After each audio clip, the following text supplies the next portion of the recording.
some current issues of art and anti-intellectualism.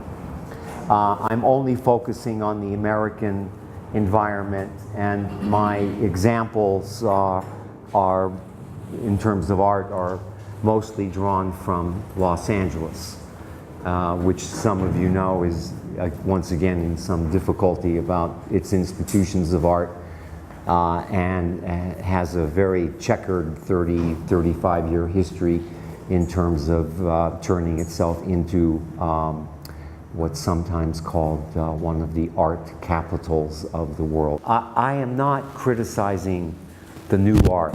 I'm not saying that it's fake, or I'm not saying anything of the sort about Groys's arguments in that respect. I am simply asking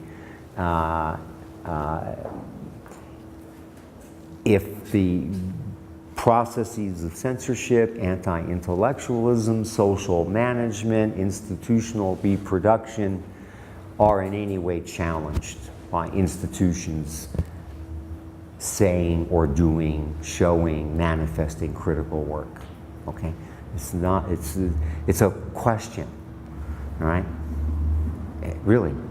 Well, that's not entirely true.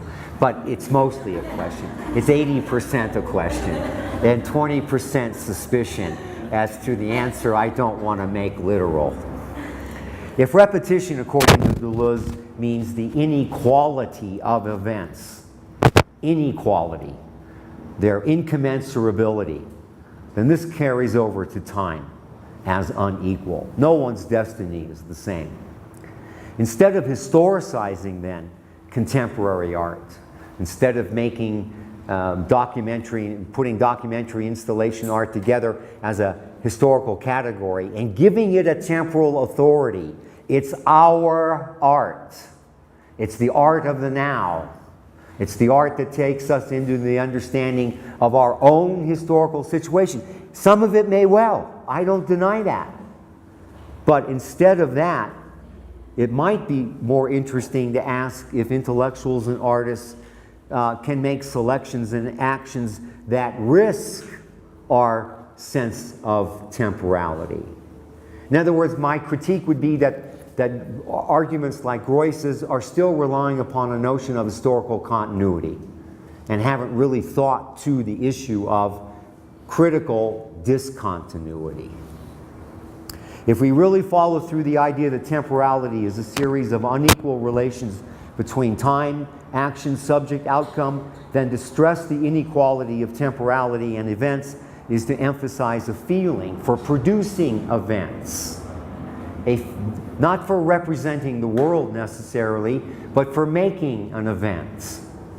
There's a difference between representing something as documentary and making something that is itself an event, that can only be interpreted, connected with, analyzed, rejected, loved, hated, whatever. That's the audience issue. For Deleuze, temporality works with a sense of caesura, not a capture of the future, which is always a political violence on the future, but a dispossession of possession. Action in the sense of an insubordination toward various continuities. Of course, this is existential and metaphysical. Deleuze takes seriously the idea that the most potent temporal experience, in Nietzsche at least, is eternal return. The sense that negative and identical choices have a life but no future. Only that which is affirmed as dissimilar or different or excessive has a future or can return. In effect, Deleuze turns to a theory of production, which says that only difference matters, not representation of difference.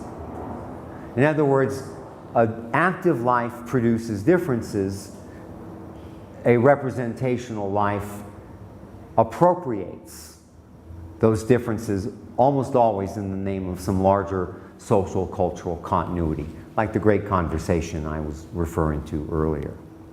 Because life and experience is itself, quote, a tangled tale, close quote, negation and identity all too easily capture artistic and intellectual life.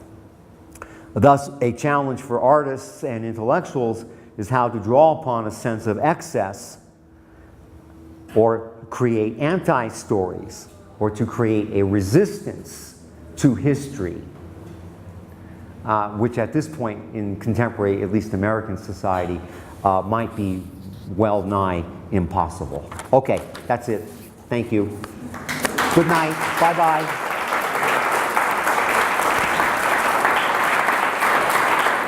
Okay.